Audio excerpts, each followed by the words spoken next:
On paper, you have it all together. You never miss a deadline, your living space is immaculate, and you are the reliably perfect friend to everyone in your circle. People look at your output and ask how you manage to do it all. This level of productivity is the modern standard for success, and you appear to be meeting it with ease. But the high performance isn't coming from a place of passion or discipline. It is happening because you feel that if you stop moving, even for a moment, a crushing wave of panic will take over. High-functioning anxiety subverts the traditional response to fear. Instead of causing a person to withdraw or freeze, it propels them forward. The anxiety becomes the fuel for over-preparing and over-performing. Because this state looks like high achievement, it creates a hidden form of suffering. Bosses, friends, and even therapists see the success and miss the underlying struggle that keeps it afloat.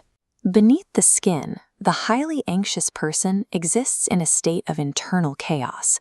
The nervous system operates on a loop that never quite resets. Typically, when the brain perceives a threat, it triggers a response meant to protect the individual, often leading to a state of freezing or withdrawal to conserve energy and avoid danger.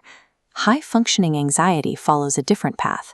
Instead of acute spikes of panic, the brain maintains a constant drip of cortisol and adrenaline.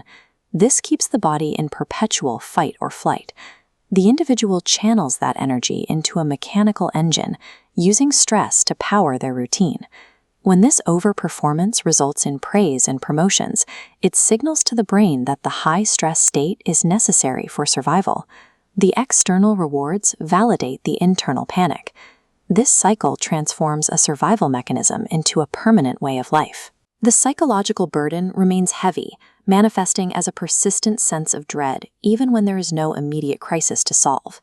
Since the drive for success looks the same from the outside, recognizing this condition requires looking at the specific behaviors that keep the engine running.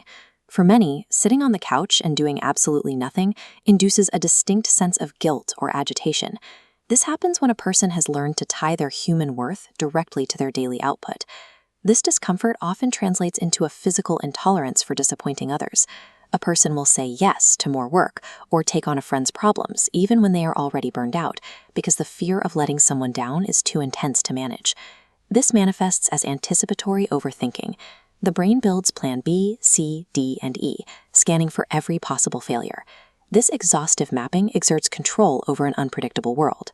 Eventually, this need for control becomes restrictive, narrowing life to only what can be managed. These three behaviors function as coping mechanisms.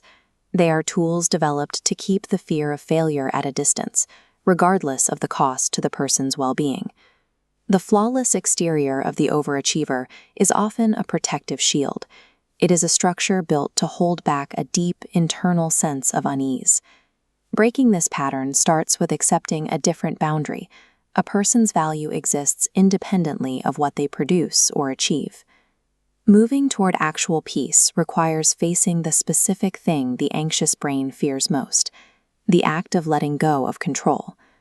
Choosing to rest and enduring the initial guilt that comes with it is the necessary first step in interrupting the biological loop of high-functioning anxiety.